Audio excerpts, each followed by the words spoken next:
listen and share the Dharma together this evening so that we can purify our mind and enhance our good qualities.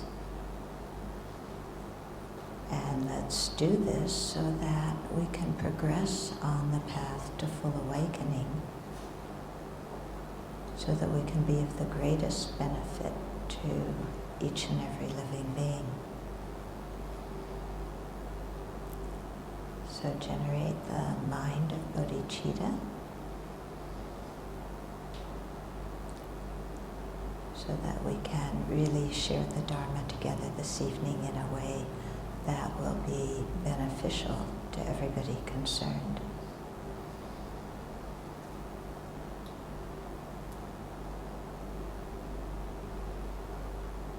And then slowly open your eyes and come out of your meditation.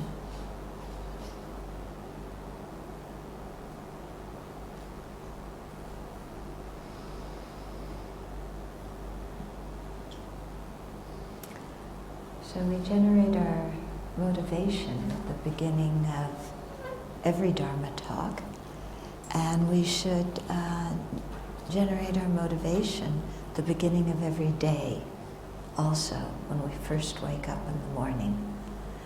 And then as much as possible at the beginning of any new activity all throughout the day, because the whole value of what we do is our motivation. Yeah. Usually, in society in general, we evaluate things according to how they look on the outside, not about how they are on the inside. But from a Dharma perspective, what's going on the inside is the true value of what we're doing. So since that's the case, then it becomes very difficult to fool anybody, because if we try and fool anybody else, we're the person who is being harmed by it. Okay, but we try and fool people a lot, don't we? Do you try and fool people? Huh? Yeah, we do. Oh, hello! I'm so glad to see you. It's been so long, even though I can't stand you and I wish you'd go away, but I gotta be polite. Right? We're like that, huh?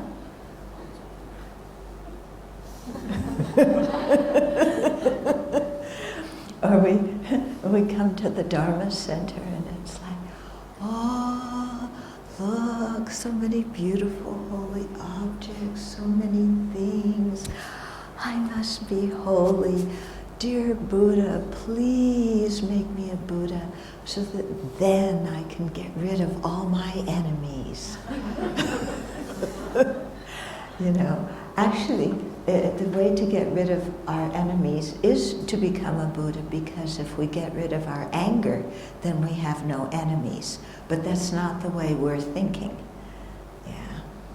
We're praying to the Buddha, you know, please may I win the lottery.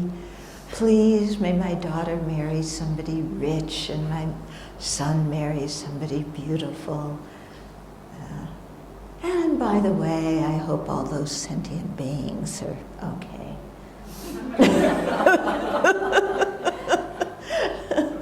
But first, you know, there's me and all my needs and all my wishes, and I want to look good. Right? Isn't this the way we are? And yet we all pretend to be so devoted and have so much faith in the Buddha. But, you know, when we're acting like that, thinking like that, who's the one who's losing out? Yeah, we are, aren't we? Because we have a moment in our life where we can create virtue, but rather than create virtue, we're just using the Dharma as the object of all of our superstitious thoughts, all of our craving, all of our attachment. Mm-hmm. Yeah, and we do that so easily. oh, the High Lama is coming to the Dharma Center. I get to pick him up from the airport. And I got to pick up the last High Lama who came. Have you been able to pick him up? Have they ridden in your car? Oh, I'm so sorry to hear they haven't. It's really so wonderful. I get to be around all the High Lamas. I must be holy. And look, here's the picture of Lama so-and-so on my altar. And do you notice that he signed his name? And he wrote my name, to me, you know, with love, Venerable Lama so-and-so. Yeah. I must be special. I must be holy, right? Right? And I show off all these things to my friends. So then my friends look, oh, you're special, wow. And we go,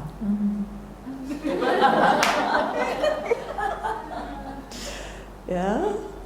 We're such hypocrites. Yeah? Total hypocrites.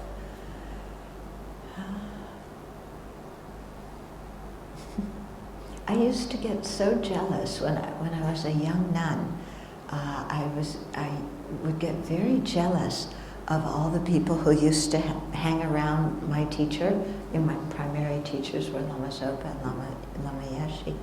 And all these people would hang around and serve them tea, and I never got to serve them tea.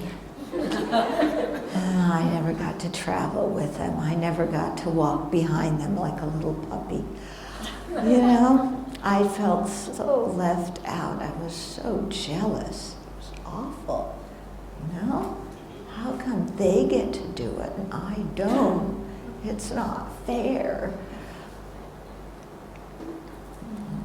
And then I remember one time Lama Yeshe was giving a talk, and he talked about how sometimes the lamas keep, as their close people, the people who are the biggest disasters. And I thought, oh, okay. Maybe I'm not such a disaster, you know?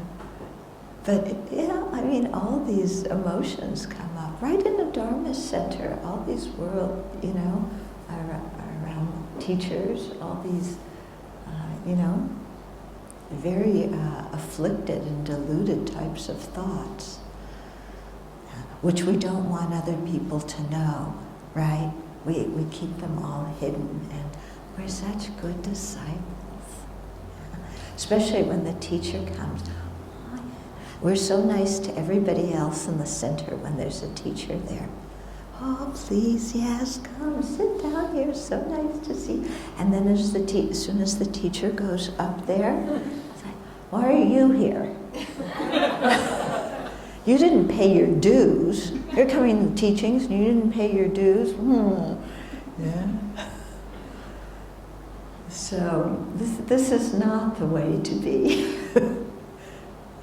I mean, we really have to try to cultivate a sincere heart in the Dharma and really be sincerely kind to others. Yeah. And that's hard when we have a mind that's full of attachment and jealousy and all sorts of things like that. It's quite difficult to be kind to other people because we're always thinking about ourselves first. Right? Yeah? Number one is me. Number one is me. Yeah. Then all these other sentient beings. And we even do it in our Dharma practice. Yeah. I remember also when I was a young nun living at Kopan, I would be talking to somebody, and inside my mind, you know, this person was talking about something that wasn't so interesting. In other words, they weren't talking about me. And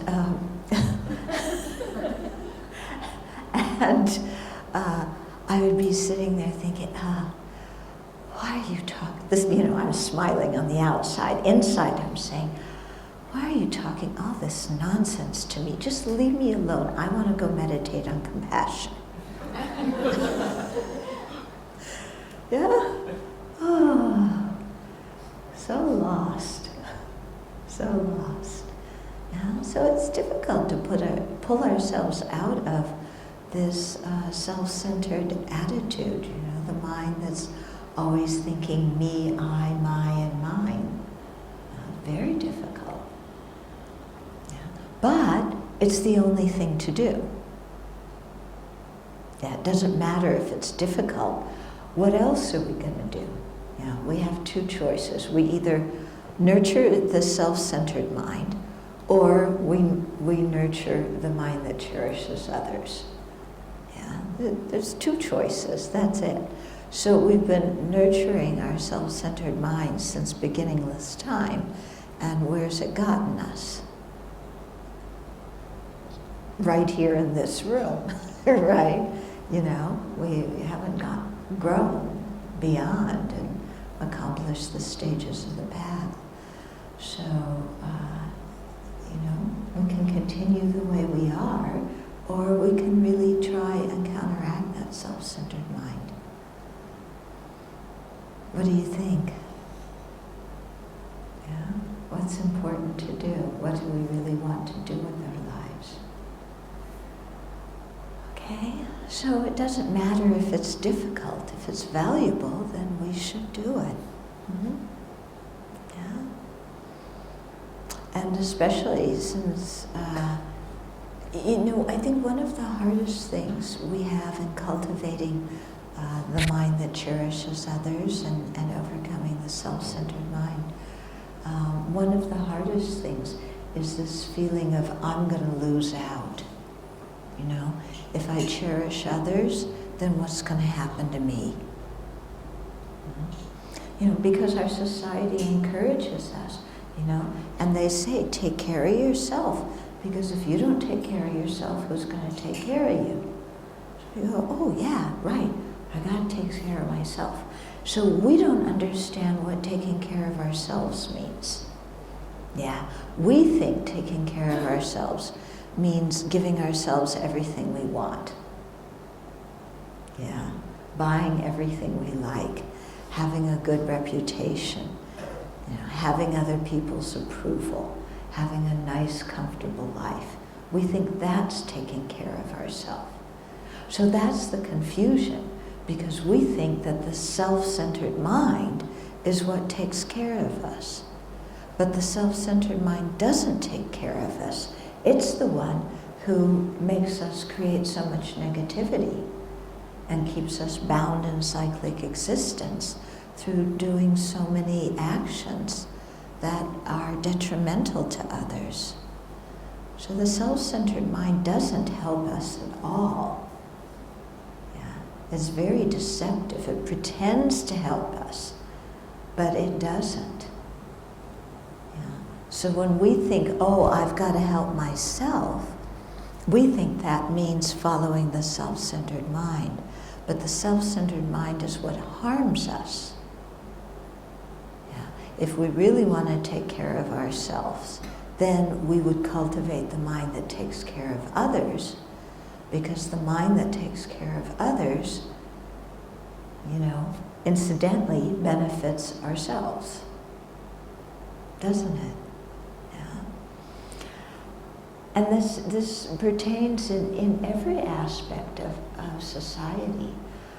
I remember some years ago when I lived in Seattle, I don't know how things are organized here in Malaysia, but in my country, the public school system is supported by people paying taxes, and particularly property tax. Yeah? So there was a measure on the ballot to increase the property tax and use the extra money for schools. So then there were a lot of people complaining and saying, we don't want to increase the tax, because why should I pay for somebody else's children to go to school? Yeah, my children are grown, so I don't want my taxes to be increased and go to pay for somebody else's children. And I thought that was such a really foolish way of thinking, because if children don't receive a good education, then they get into all sorts of mischief. And they get into drugs, they get into all sorts of detrimental things. And if they get into drugs or some other thing, they need money. And so whose houses are they going to steal from? Yeah, the houses of the people who don't want to pay the taxes, because those are the people who often have more money than others, and they don't want to help the rest of society. But then, by not helping, they harm the children grow up disadvantaged, and then it winds up boomeranging back on themselves, just even in this life. Yeah? And so we see that in our society, as much as we can take care of other people in society and help them to have a good life, then it helps us to have a good life. Yeah?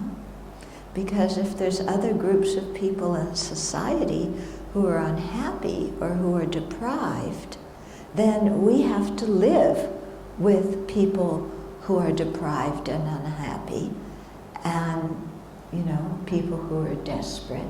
And then that's not very nice for us either. So this is why His Holiness Dalai Lama says, if you want to take care of yourself, take care of others. Yeah, because if we take care of others, then we're able to live in a society with other people who are happy and content. Whereas if all we do is think about ourselves, that, we're going to do many things that harm other people, and then we have to live with all those unhappy people. And as we all know, living with unhappy people is not very much fun. Okay?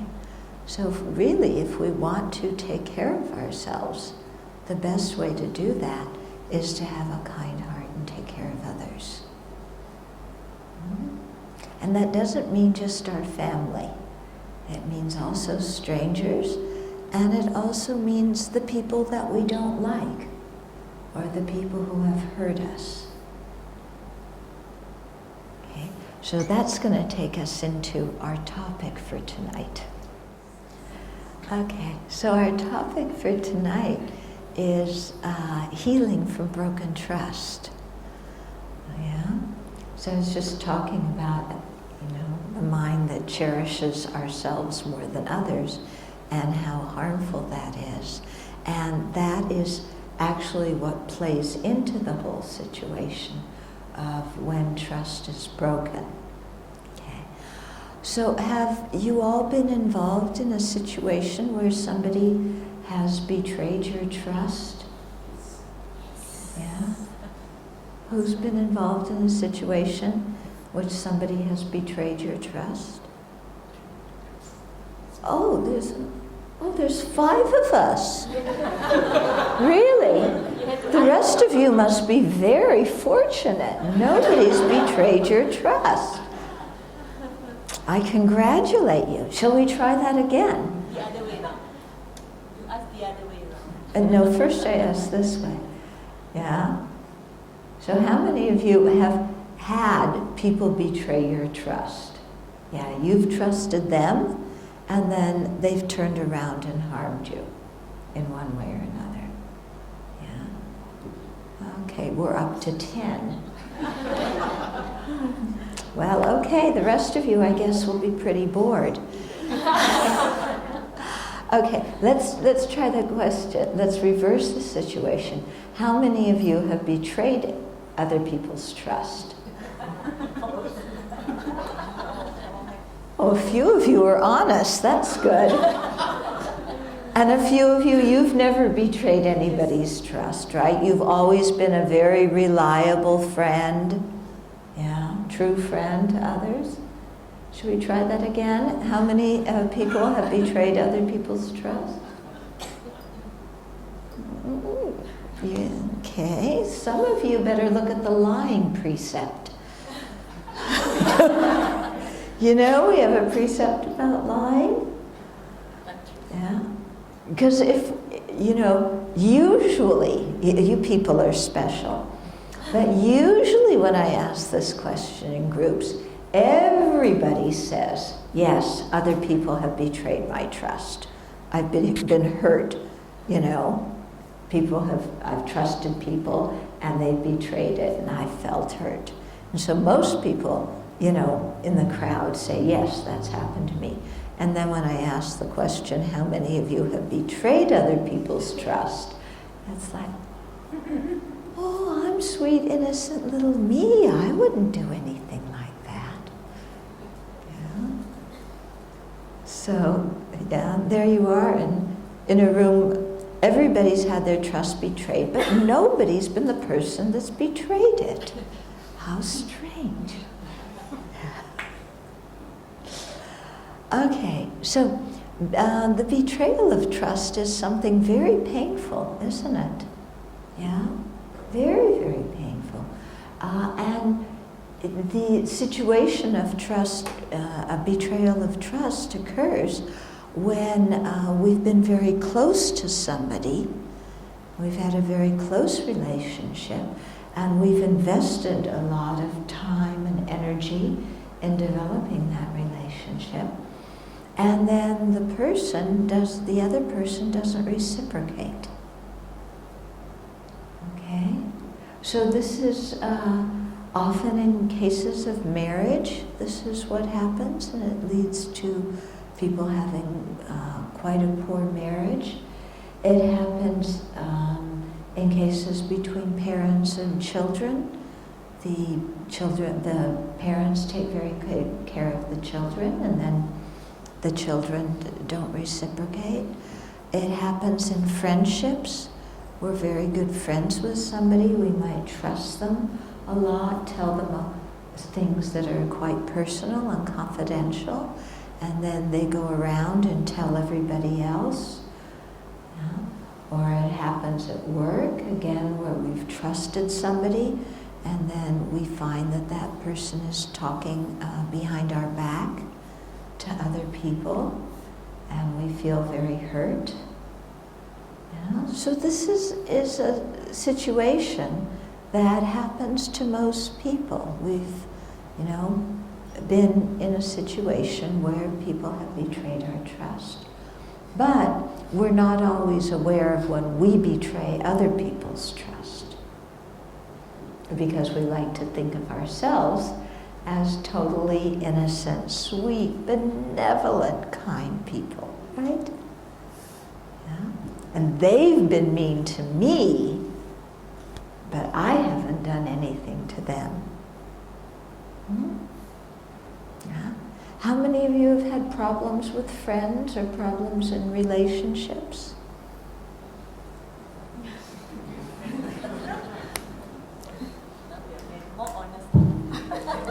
I can't believe it. Let's try this again.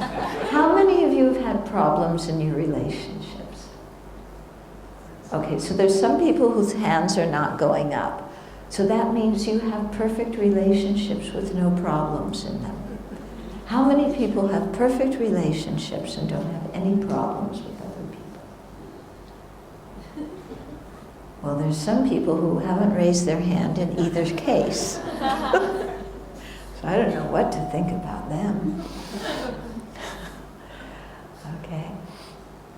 But the situation of, having problems, and especially betrayal of trust, it's really quite common. And yet when it happens, we usually feel as if we are the only person who's had that happen to them. Yeah? When your husband or wife cheats on you, when your children criticize you, when your colleagues, do something behind your back, we feel very hurt, and it feels like nobody else has ever experienced the kind of pain that I'm experiencing. And we tend to get very depressed and feel sorry for ourselves and cry a lot. Yeah? We throw what is called a pity party. Yeah? Do you know pity parties? Yeah? Yeah. A pity party where you feel sorry for yourself. And you throw a whole party that's dedicated to feeling sorry for yourself. And of course nobody comes. So that's why you feel sorry for yourself. But of course they don't come because you didn't invite them, but never mind. Yeah. And so we feel very sorry for ourselves. Nobody else has ever felt this hurt. Nobody else has ever had this happen. Yeah. So it's our self-centered mind really going ballistic. Mm-hmm. Quite strong. Poor me. Yeah. And any of you throw pity parties?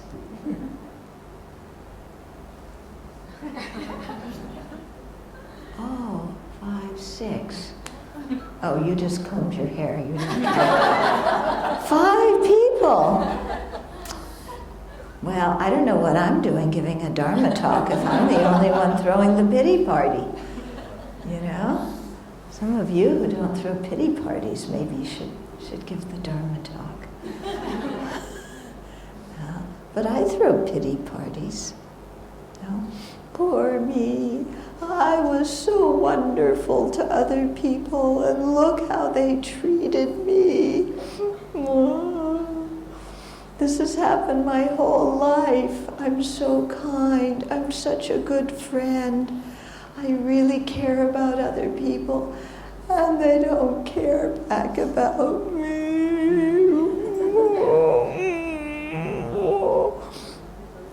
Yeah. And then, of course, you know, we kind of want a little bit of attention when we're throwing a pity party.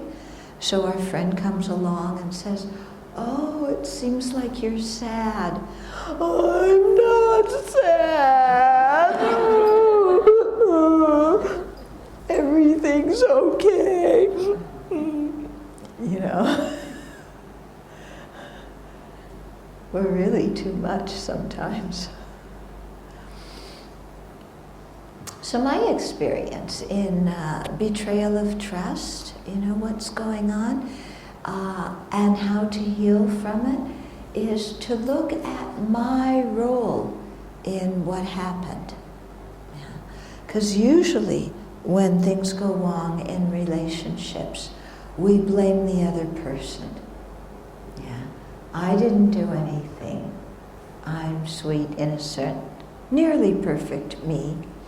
And the other person is just full of afflictions, and they're mean and ungrateful, and they did this, and they did this, and they did this. And we take out our whole list of what other people did to harm us. And we're completely convinced that all of our pain and misery is coming from outside, from other people, and that it's totally undeserved. Because after all, we're so nice, aren't we? So that kind of view of the situation, as long as we are seeing a situation in that way, we're not going to be able to heal from it. As long as we're attributing the entire cause of the problem to something outside of us, to the other person, then we're going to remain in a state of pain and, you know, a continual pity party. Because, you know, when we're blaming other people and attributing our pain to them, we are making ourselves into victims. I am the victim of their inconsiderate action. And then we think, well, the only way for me to feel better is for them to change. They have to change their behavior in order for me to heal from this bad situation. Okay, so that's what our mind is thinking. Yeah, they have to change. Now, how many people change because we want them to change? That's not going to happen, is it? So do you see what I mean when I say that that blaming the outside, attributing the harm to the outside, and saying the other person needs to change, that is making ourselves into a victim and keeping ourselves stuck. Yeah. And that's one of the first things the Buddha teaches, is that there isn't an objective reality on the outside, that how we're experiencing things depends on the state of our mind and depends on the karma we create, but the karma we create depends on the state of our mind and what we're thinking. Okay? So as long as we have this view that it's all coming from outside, then we're making ourselves a prisoner. And then we can't heal from the trust. We can't heal from the broken trust. Okay? So that's why I said, I find that in situations where things haven't gone well, if I look and I say, okay, what have I done that's contributed to this situation? And if I'm able to take responsibility for what I've done and then learn to change my behavior, then automatically I feel better in this situation because there's something I can do and because I'm not staying stuck in how, the other person has to change. Instead, I'm seeing if I change, then the whole situation changes. And since I can't change anybody else, the only thing I can change is myself, then I should go ahead and do that. Okay. But it's hard sometimes to accept responsibility when things go wrong. We tend to be very black and white, and either it's all the other person's fault, or we go to the other extreme and we say it's all my fault. And both of those are extremes. In any conflicted relationship, there's usually something contributed by both parties in one way or another. But the thing we can change is our contribution, so that's what we have to really look at.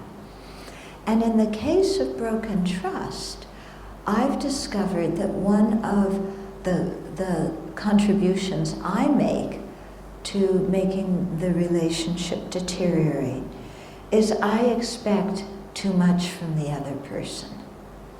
I expect the other person to be perfect. Okay? What is the definition of perfect? That they do what I want them to do when I want them to do it. That's perfect. Okay? If they do what somebody else wants them to do, they're not perfect. They have to do what I want them to do. And I expect that because we're friends, that part of the bargain is they need to do what I want them to do. But I never stop to think, maybe they think the same thing about me. And if they came up to me and said, I expect you to do everything I want you to do, what would you say to the other person? Bye-bye. I can't do everything you want me to do. I've got to be me. Okay. So we have kind of a double standard here. We want everybody to be the way we want them to be, but we don't want to be what they want us to be. Okay, so of course there's going to be problems. So we've got to give up both things, Of course we can't be what other people want us to be. But let's stop expecting them to be what we want them to be. Because that's only going to lead to broken trust. We expect them to be perfect and to never do anything that is in the least bit harmful. But they're sentient beings, okay? what is a sentient being? Yeah, a sentient being is anybody who is not a Buddha. That means a sentient being is somebody whose minds are obscured. So is it correct to expect people whose minds, people who have obscured minds, to always act in benevolent, kind, ethical ways? No. You know? I have a little slogan. It's called, "Sentient beings do what sentient beings do." Yeah. Which means, you know, sentient beings have obscured minds, so they're gonna act in obscured ways. They're gonna act unethically. They're gonna act unkindly. And it's not because they're bad people, and it's not because they deliberately want to hurt me. It's because they're suffering from afflictions. Yeah? So let's stop expecting them to be perfect. And instead, expect them to, you know, fall down and make mistakes and do unkind things. And when we stop having, you know, these extravagant expectations of people, and we're much more accepting of the fact that yes, they have problems, and yes, their minds are obscured, then we'll have much better relationships with them than if we're expecting them to be a number one perfect. Mm-hmm. Yeah. Are you getting what I'm saying? Yeah? So we always want people to give us some space and to be patient and tolerant when we make mistakes. I'm not perfect, you know. I want other people still to accept me and love me, even in spite of all the mistakes I make. Then if we expect that from others, then, or we want that from others, then we should extend that kind of patience and tolerance to other people. And okay, they're going to make mistakes. They're going to do things in unkind ways. Yeah, but just as I want them to realize I'm not a bad person just because I made a mistake, then I want to practice realizing they're not a bad person because they made a mistake. Yeah, their minds are obscured. Of course they're going to do things like this. Okay? So when we have that kind of attitude, then in the first place, our trust isn't broken as much. And in the second place, when it is broken, then it's much easier to heal. Because, you know, when we see that our part of the situation is that we've been holding the bar too high, we've been expecting too much of other people, then it becomes much easier to heal from the betrayal of trust. Okay? Now, when trust is betrayed, and when you're healing, that doesn't necessarily mean that you're going to trust the person in the same way that you trusted them before. Okay? Because there's certain ways in which sometimes people, because of their own personality makeup, they cannot be trusted. Yeah? They just have some strong affliction. You know, if you have a relative who has quite a temper and they blow up very easily, then trusting that person never to say anything mean to you, that's the wrong kind of trust, because they can't fulfill that trust. Yeah? So, you may heal from it. You may say, oh, before I gave them too much trust and I expected them to never be mean. So that was my problem, that I trusted them too much in that area. So I'm not going to trust them to be continually perfect and kind. Yeah. But I can, yeah, and if I modify, my expectations of them, then when they're not kind, I don't get as hurt because I wasn't expecting so much out of them. Okay? So the thing about trust is a very interesting topic when you think about it, because every person has different areas you can trust them in and different areas maybe where you can't trust them.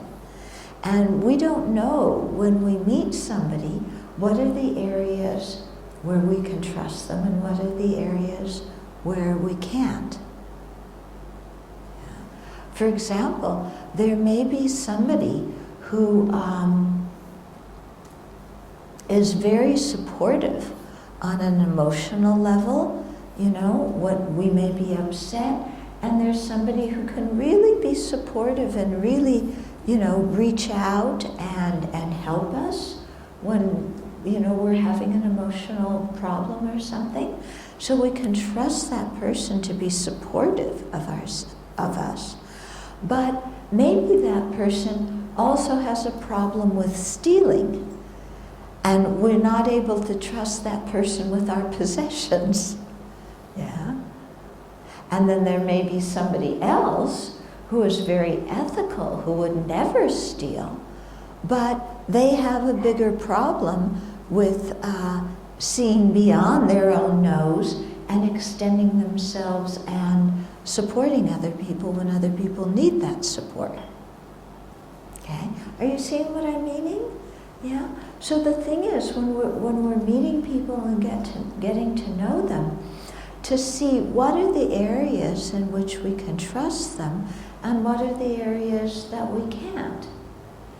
And not being able to trust certain people in certain areas, again, we don't need to blame them or if we can't trust them. That's just kind of the way they are. For example, with an adult, if you gave an adult matches, you usually can trust an adult with a book of matches. Would you trust a 2-year-old with a book of matches? No. The 2-year-old would probably set the house on fire. Yeah. But does that mean that the 2-year-old is a bad person? Yeah. Does it mean they never can change? No, it just means that they're undeveloped, they're immature in that particular area. So we trust people in different areas according to what the amount of trust that they can bear. And when there's broken trust, it's often because we've given them more trust in a particular area than they can bear. We've had too high expectations of the other person. Yeah. Whereas, we, like I was saying before, when we make mistakes, we want other people to be tolerant and patient of our mistakes. So let's try and extend that to the people around us when they make mistakes. Okay? So that's a little bit about trust and broken trust and so on. What I'd like to do now is open it and have you ask questions or make comments. And, because this is a time when you can really let me know what is important to you and what you want to hear about. I start first, and thank you for sharing with much role play. If trust is to our spiritual teacher, and in some texts it says that you have to confess with the teacher. Mm-hmm. And it makes it sometimes difficult because teacher may not come by to visit us, and it's not easy for us to write to confess. So is there any other way to confess broken trust based on spiritual commitment. You mean when we've broken the precepts we took with the teacher, or when we've broken our tantra commitments or anything else like that? Yeah, so it's true, we can't always meet with our teacher. And also if when the teacher came, every person came to confess everything they did wrong, then you'd never have any teachings, because the teacher would be hearing confessions all day, all night. It's true, wouldn't it, you know? Everybody, we all went to talk to our teacher when they came to confess. Oh, there's no time. The teacher can't even eat. Yeah? More students, more confessions. Yeah? So, thank goodness there's many other ways to purify. Yeah. And so we have a system called the Four Opponent Powers, whereby we purify our own mistakes. And so I'll say the four and then go back and explain them. So the first one is having regret. And the second is, I translate it as repairing the relationship. Yeah, and I'll explain that in a minute. And then making a determination not to do it again. And then fourth is doing some kind of remedial action. Okay? So the first one is regret. So this is good, you know, even when we've broken our teacher's trust, or even when, you know, we've broken another sentient being's trust, or committed any kind of negativity whatsoever, is to have regret. In other words, to regret that we did that action. And what's very important is to realize that regret is not the same as guilt.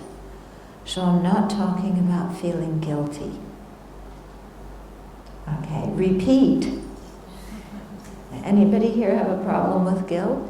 Because I'm not talking about feeling guilty. Yeah. Regret simply means, I'm sorry I did that. Guilt means I'm blaming myself, yeah, for what I did. Blaming ourselves doesn't do any good. It doesn't help us purify. But having regret for our mistake is very important. Okay? So we have regret. And then second, we repair the relationship. And this reparation is primarily in our own mind.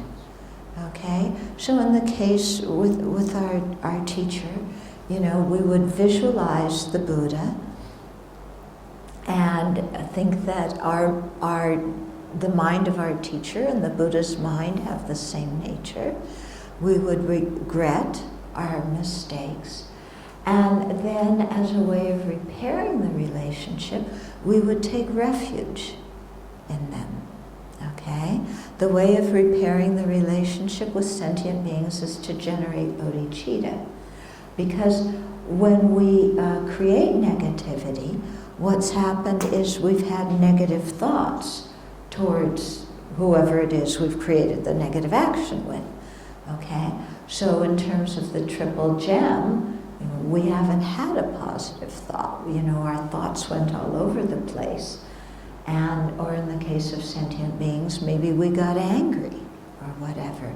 So by, you know, generating a different thought, we're bringing our mind back into balance after doing the negative action. So we take refuge in the holy beings, we generate bodhicitta towards ordinary sentient beings. Then the third step is to make a determination to do our best not to do the action again. Okay? And so this is why we often retake our precepts, such as the Bodhisattva precepts, the Tantric precepts. We take them again, you know, because each time we take them, we're making a determination to keep them and not do the opposite. And then fourth is to do some kind of remedial action. So this could be the Vajrasattva practice, or doing purification with the 35 Buddhas. It could be offering service in the community, or helping, making donations to help print Dharma books for free distribution. Any kind of virtuous action can be your remedial action. Yeah? So we don't need to always go directly to our teacher and confess. Yeah. It's good when we can, but like I say, sometimes then the teacher won't have any peace. Okay. We often read on our teachers say that Dharma practice, what we are doing, if it's for this life, is not Dharma practice. Mm-hmm. But 24 hours, we do things for this life, working, eating, drinking, sleeping. So, all are not Dharma practice. How should we then eat, drink, have fun? Yeah, this is a question that often comes up, especially the one of have fun. Like, and how do I have fun and still practice the Dharma? Well, if we're really practicing the Dharma, we have a lot of fun. But if we have a mind that thinks, oh, practicing Dharma means I can't do this, and I can't do that, and I can't do this, I can't do that. If that's our idea of practicing Dharma, that we can't do things, then we're never going to practice, and we're always going to be miserable. Yeah. Whereas if we, have the correct view, then practicing Dharma is a lot of fun, because we realize that we're creating the cause for happiness. Okay? So, because this question kind of comes up like, oh, well, if I lie and I steal, that's fun. But, with Dharma, I can't lie and I can't steal, so I just can't have any fun. Or if I go and I have all sorts of relationships outside my marriage, ooh, that's lots of fun. But if I have to remain, faithful to my partner, what a drag. So that way of thinking shows no Dharma understanding. Yeah? Because what's going to happen if you aren't faithful to your partner, if you don't keep your promises to your partner and you're having all sorts of extramarital affairs, sure, it's fun for the, 5 minutes that it lasts? Yeah? And then what happens after that? When your spouse finds out, when your kids find out, then it's no fun at all. Okay? So if you really want to have fun, then, cultivate a good relationship with the person you're married to. You'll have a lot more fun in your life than doing things that are going to create problems in your marriage. Okay? So, same thing with, lying and stealing. Oh, if I lie, then my reputation gets better. Yeah. But then, when we lie, inevitably somebody's going to find out, and our reputation is going to go way down after that. Okay? So, I think we need to do some serious contemplation about what having fun means. Hmm? But back to your question,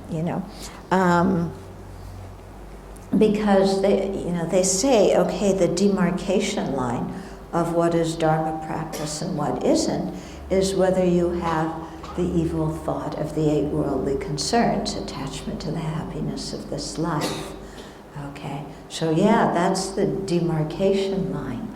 And it takes a lot of time and a lot of practice to generate the kind of motivations that are really genuine Dharma motivations. So at the beginning of our practice, and the beginning actually lasts for quite a long time, we cultivate bodhicitta in a fabricated way, okay? Or we cultivate even renunciation in a fabricated way. By fabricated, I mean, is we think about it. Yeah, we wake up in the morning and we say, okay, today I'm going to Try not to be greedy with, maybe we're especially attached to some kind of food or doing some kind of activity, and we say, okay, today I'm going to really try hard not to be greedy and not to, run after this object of attachment that I like so much. And so we create a strong determination in the morning, and then, try and renew our determination as the day goes by. And then at the end of the day, go back and review how the day went. And was I able to do this? Yeah. And when we were, even if it's just in a few circumstances, pat ourselves on the back. Usually I'm so greedy when durian comes, stinky, smelly, awful durian. I love it. And I'm so greedy, I want to take all the durian away from other people. You can have my durian, I'll give it to you. But, I just love it, And I ate the durian with such greed and such attachment.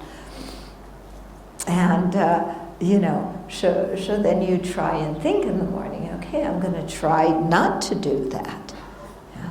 Well, what's one way not to eat with attachment is to offer our food before we eat, to transform the food into blissful wisdom nectar and then offer it to the 3 jewels. And so, of course, if we've offered something, then we have to use it differently than if it belongs to us. Okay? Or if you're very attached to your car and you're really seeking a good reputation because you're driving a certain kind of car, then to offer mentally, offer your car to the triple gem. When you're doing the mandala offering, put your car in the mandala offering. I mean, Mount Meru, very easy to offer. I mean, who's attached to Mount Meru and Not assistant. Yeah, Mount Meru, the 4 continents, the 8 subcontinents, the precious elephant, the precious horse, the precious man. We're not attached to any of those things, are we? Where's your precious horse? Yeah, sure, I offer a precious horse to the Buddha. He can have 10 million of them, but not my precious car. Yeah. Okay. So in the mandala offering, when you're doing it, put in your car. Yeah. And put in, all the cars that you want to have after this car breaks down. Or all the cars you want to have when you have enough money to buy, another car. And so pretty soon your whole mandala offering is cars. Cars and durian and yeah. But you make the mandala offering something that is really practical. You put in it the things you really like that you're attached to. And then you offer them to the 3 jewels. And then, if you've offered your car to the Buddha, Dharma, Sangha, then you can't get in the car and drive it with arrogance, with pride, because it doesn't belong to you. You're driving the Buddha's car. Yeah.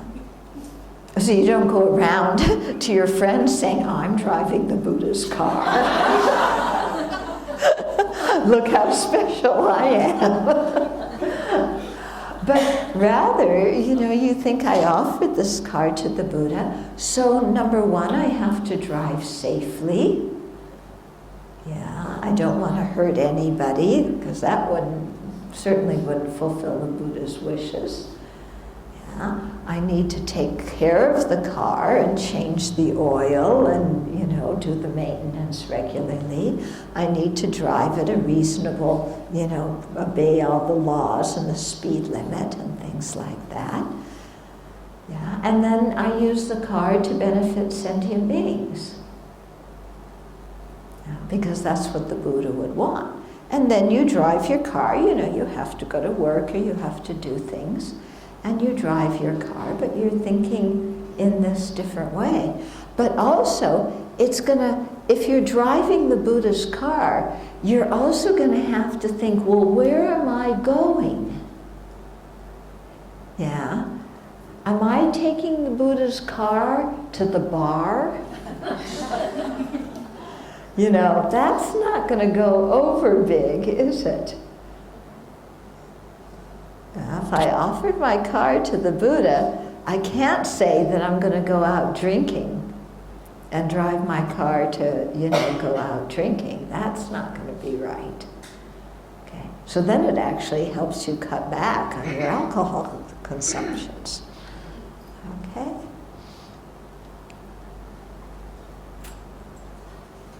Yeah. Other questions? Yeah.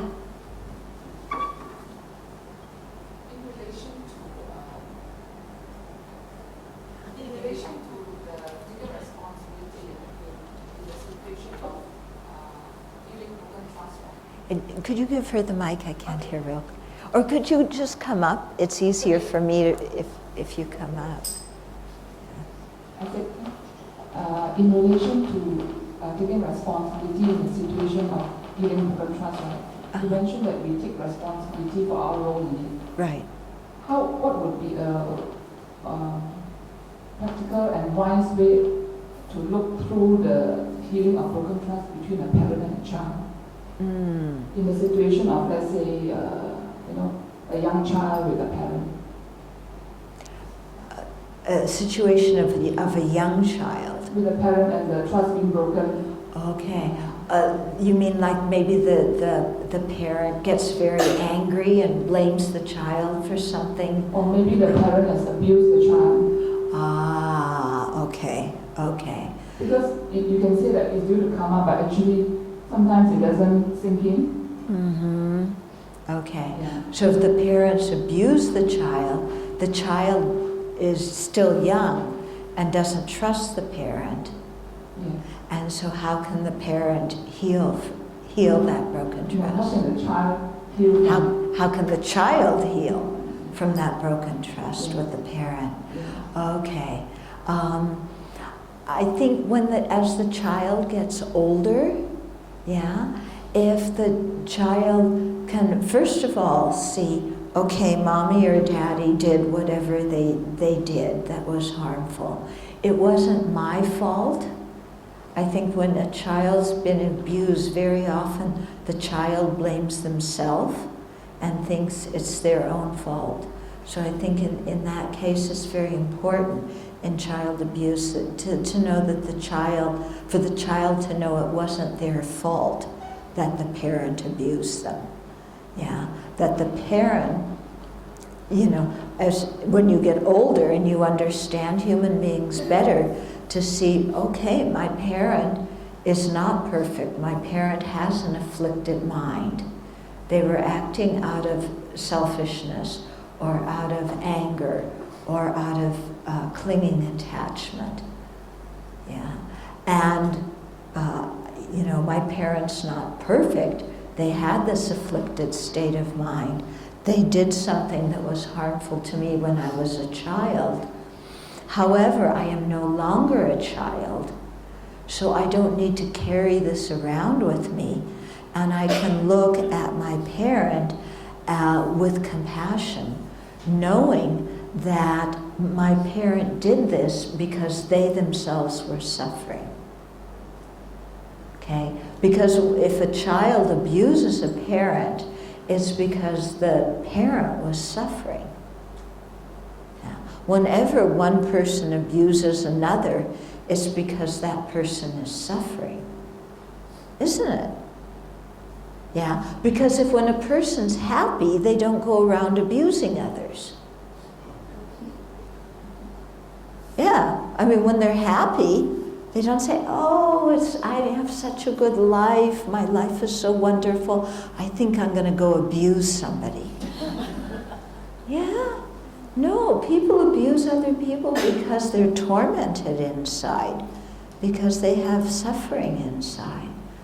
So if the child, when they get older, when they become an adult, can see that their parent, was carrying around tremendous suffering, and the parent was operating under ignorance and confusion, thinking that harming the child was going to alleviate their own suffering.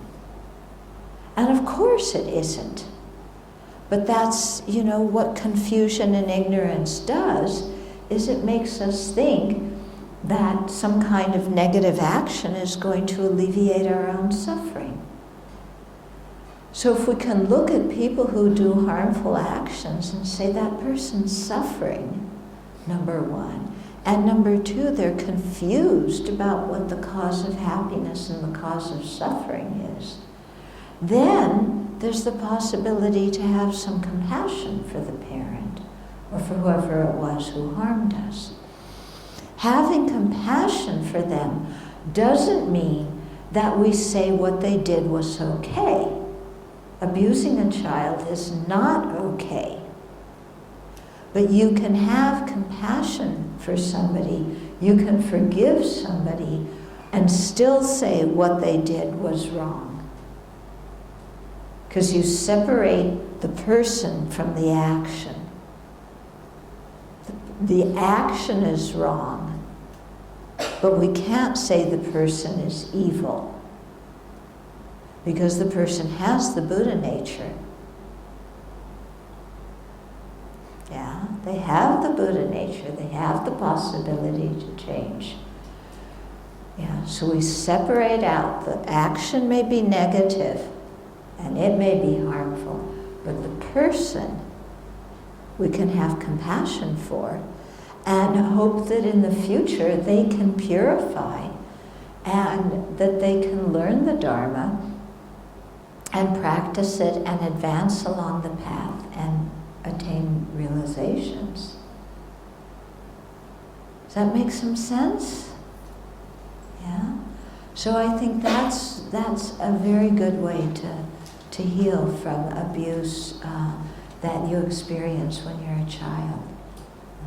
But it takes time. You have to think in this way for a period of time and really see the sense of it, to really understand how that's actually true.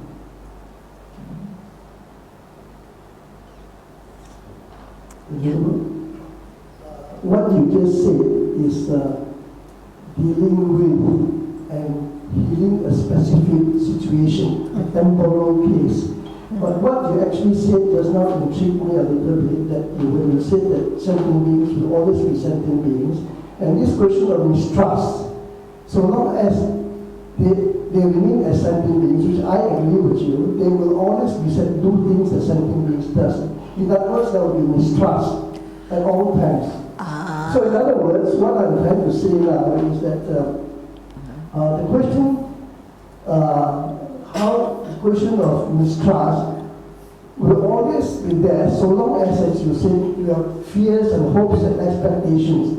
Until you can get rid of that situation of any fears or hopes or expectations, this mistrust will continually perpetuate. Yeah. So in other words, it goes beyond a matter of compassion. It goes beyond a matter of considering that it's not the problem of the object, but it's within yourself that you can change. But I think it far goes beyond that to the very question that Buddha thought about ignorance, isn't it? Yeah. Okay. So remember when I was saying that when we trust people, we often have unrealistic expectations of them. So that's exactly the thing. Yeah, we're thinking that our happiness comes from outside, and we expect other people to fulfill our happiness, and that's stemming from the basic ignorance. Yeah. When I'm saying that we should give people the amount of trust in different areas that they can bear, or that when I say that sentient beings do what sentient beings do, I'm not saying that we should mistrust them. Okay? So there's trusting somebody, there's actively mistrusting them, And then there's a realistic expectation of sentient beings. So it's not just trust or mistrust. So it's not that, okay, well, in order not to get hurt, I'm going to mistrust everybody, and then you go around not trusting anybody, because that's completely miserable, isn't it? I mean, how can we live our life without trusting other living beings? Our whole life depends on other living beings. We have to trust them, okay? But part of our trust is I'm trusting them also to make mistakes sometimes. In other words, I'm not trusting them to be perfect. That's where our mistake is. I'm trusting them to be sentient beings, which means they're going to make mistakes, and they're going to be ignorant, and they're going to do, say and do things that are detrimental. And I know that in advance, but that doesn't mean I actively mistrust them. Because if we actively mistrust people, then there's no tranquility in our own heart, and there's no basis upon which to establish healthy relationships, because then we just approach everybody with suspicion. Yeah? And that's, how can you have a healthy relationship if you're always going, oh, you're going to hurt me, you're going to steal from me, you're going to do this, I mean, then again, that mind too of mistrust is again falling into that same extreme of thinking our happiness and suffering comes from outside, because that person's going to do something to hurt me. Instead of again giving up the expectations, giving up the hopes and fears. Does this answer your question? Yes and no, actually. Huh? Yes and no. Or your comment? I think there's no necessity. There's no necessity to really mistrust or trust anybody. You just take them as sentient beings, do what naturally has to be done without any expectation or unrealistic expectation. Yeah. That would solve part of the problem. But beyond that, of course, you have to address the nature of mind, as you say, but that is not meant for an immediate solution. Yeah. But what I would advise my friends is that rather than expect something or having high hopes, rather than just do that. For example, if my sort of grandchild, ask me for something, I will just do it if I wanted to do it, and I would not expect anything to come out of it, whether it's good or bad. Then I would not be faced with the disappointment of any sort of mistrust. Yeah. So you're saying that expectations are the problem, and just cut out the expectations. Yeah, completely, yeah. I think most of the problems because everybody has expectations. Yeah. Some are very unrealistic. Yeah. So I think that's all the problem. Very unrealistic expectations.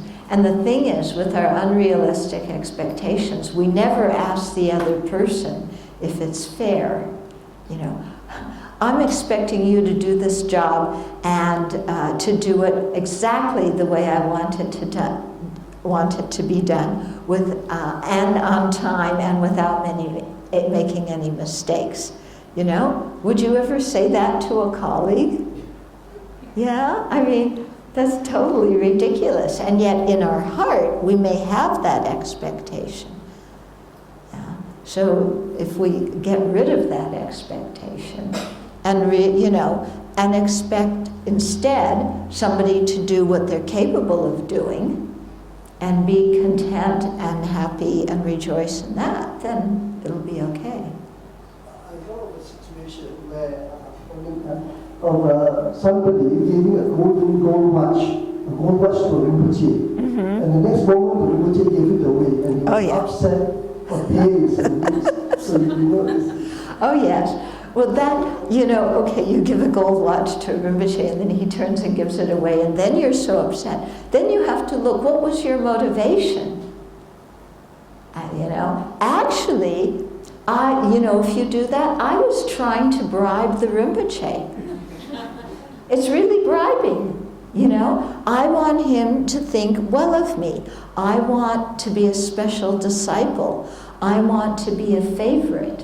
So I'm giving this very expensive gift because I'm wanting, my greedy mind is wanting some status, some prestige, some special something. You know, I'm not giving a gift, I'm doing business. Really, isn't it? You know, when you make an offering, but you're expecting to be somebody special because of your offering, you're doing business.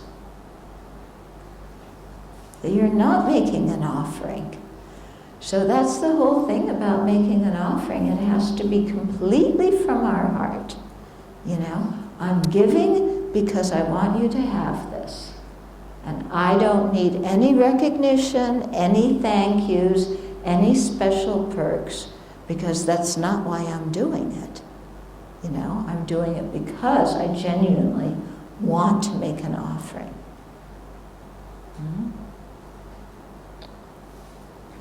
Mm-hmm. Going back to what you said just now about expectation. Mm-hmm.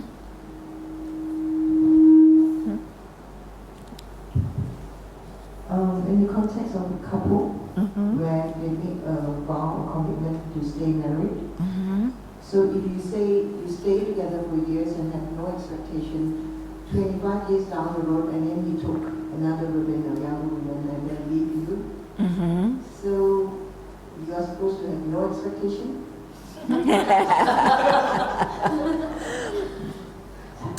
I think, you know, when you have a marriage vow, there's an agreement between people.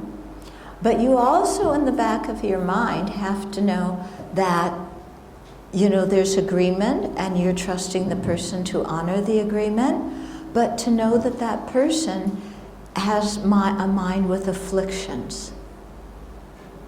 So if he go out of bounds, then that's karma. If he goes out of bounds, you know, then you have a choice. You can, well, in either case, you need to forgive him, because if you don't forgive, your mind's going to be captivated by the anger. But then you have a choice. Do you want to continue the relationship or don't you? And if you find that it's, you know, after this happened, that it was just too much a break of trust, or that you've really lost respect in the other person, then you have to say goodbye. Yeah? Nothing wrong with that. Yeah, I agree with you. Nothing wrong with that. Impermanence. Yeah, it is impermanent. Everything changes. Yeah, but you know, some people, Hillary Clinton chose to stay with Bill. You know, I would have kicked the guy out. But, you know, I'm a nun, so. Yeah, so, you know, people will make their own decisions about what to do.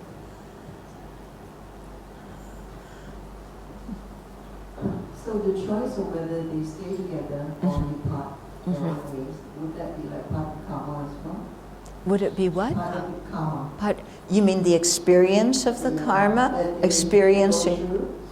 Well, in a case like that of marital infidelity, it's a case where you're experiencing the result of your previously created negative karma. Perhaps in a previous life you had gone outside your relationship.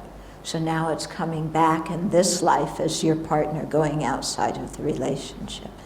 So that's experiencing the result of previous karma. But then in this life, you're creating karma in the situation. You know, your spouse is creating negative karma by going outside the relationship and breaking the promise. Then you have a choice of how to respond. And whether your response is virtuous or non-virtuous, it depends on your motivation. If you're angry and you're saying, "Get out of here, I can't stand you," then your anger is going to make it a negative action. In the same way, if you say, "Oh, I'm so emotionally needy, I can't stand on my own, please stay here, don't leave," that's also going to be something that's not virtuous because of the neediness in the mind. Yeah? So it's not the actual decision, it's your motivation behind it. If you have a mind that says, okay, I understand that you did this and you broke the trust, you know, and I forgive you, and I still care about you enough and I want to remain married, fine, if they have to agree to, you know, then you stay married. Or you may say, you know, this is just something where I've lost respect for you and it's going to be difficult to continue the relationship. So, goodbye. Yeah. Of course, you know, you have to see where the other person is in this too. You know, and why was there the infidelity, and, you know, are there things you can do to strengthen the marriage? And yeah, there's a lot to work with in this kind of situation, and each situation is going to be different. So in general, all the situations that you have mentioned, looks like forgiveness is the key to all the solutions. Yeah, forgiveness is so important in every situation, because all forgiveness is forgiveness is a way to take care of ourselves, because it's saying, I'm going to stop being angry because my anger tortures me. Yeah, it does not mean that what the other person did was okay. Yeah, you can still say very clearly that action is wrong, that action is non-virtuous, but I'm going to stop being angry at you for doing it, because I don't want to live the rest of my life with anger. Yeah? Sometimes it's not about you yourself, you have the children, the family members. Yeah. And sometimes it's not you who can control the marriage, it's the other party who wants to be with the other woman. Yeah, so if he wants to be with the other woman, let him go. She can do his laundry. Yeah? Really, if he wants to go, let him go. Good riddance, bad rubbish. Yeah, you know, if it's somebody like this, that you know, because if he doesn't want to be in a marriage, he's not going to be a good husband. He's, you know, let him go. You know, on the other hand, if the family is important to him, and he sees that, you know, he may still care for his wife, or he may still care for his children, and he may see that caring for his children means he also has to care for the children's mother, and that, you know, if he can reconcile with the mother and keep the marriage together in a healthy way, you know, and apologize for what he did, and you know, because he thinks that's going to be a healthy way to raise the children and it's beneficial for the children, then, you know, it's a different situation. Yeah, because in that case he wants to stay and he wants to keep the family together. Yeah, but if you want to keep the family together and he doesn't, you know, what can you do? You can't put a chain around him. And, you know, you're a whole, full person on your own. Yeah? You can be your own full person and stand on your own. Yeah. It's definitely the wheel of Sharpa. Yeah. Yeah. Mm-hmm. And let me add one more comment before you say something. So, also the thing is, we've been talking from the perspective of, you know, the wife or the husband whose trust has been betrayed. But if you're the other woman or you're the other man and somebody is cheating on their partner to be with you, I would not trust the guy. Because if he's doing that to his wife or she's doing that to her husband, they're going to do it to you too. Yeah? So better not to get involved with people who are in relationships. Yeah, better to restrain yourself, you know. Don't let that kind of attachment arise. Yeah, your question.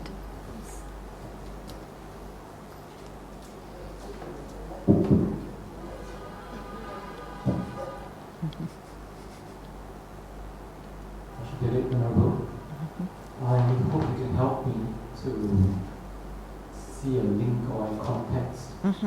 I'm trying to think with regards to this topic tonight,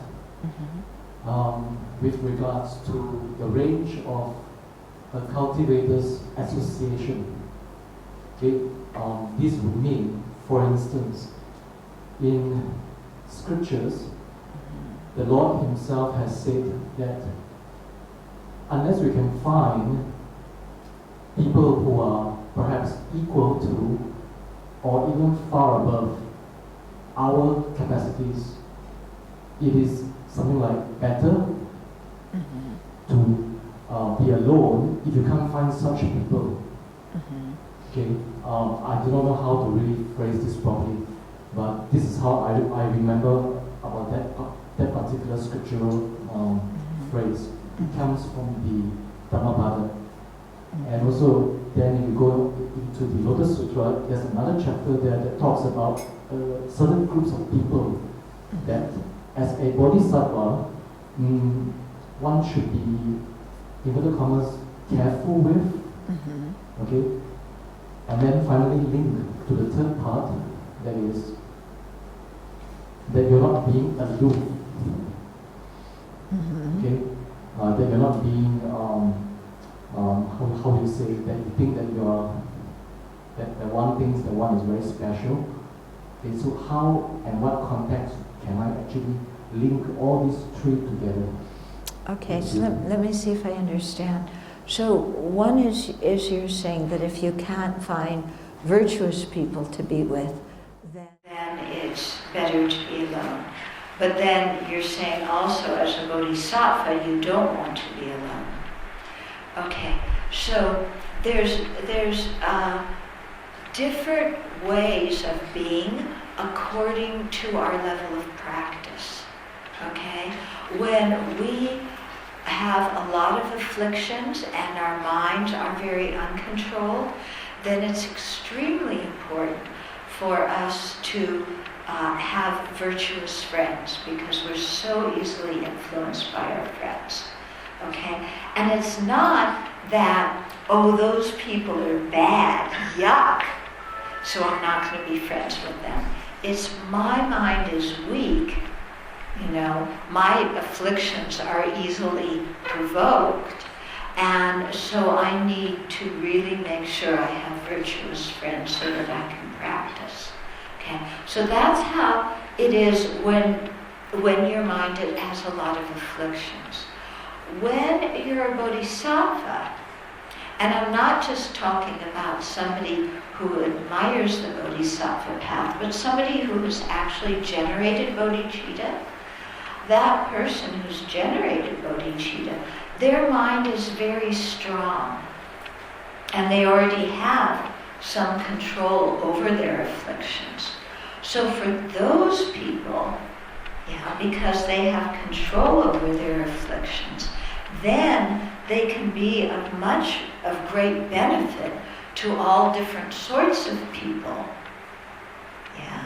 And they're the one who will influence somebody else instead of that person influencing them.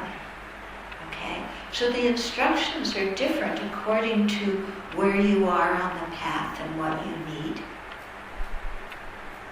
Okay? So we have to be careful and not overestimate where we are. Sometimes we get a little bit arrogant. I see people who say, oh, well, I know one person in particular who came and told me this. Well, my friend has a problem with taking drugs. But I take drugs with my friends because then he will trust me and then slowly I can lead him out of taking drugs. But the point is, the person who was telling me this is actually quite attached to taking the drugs.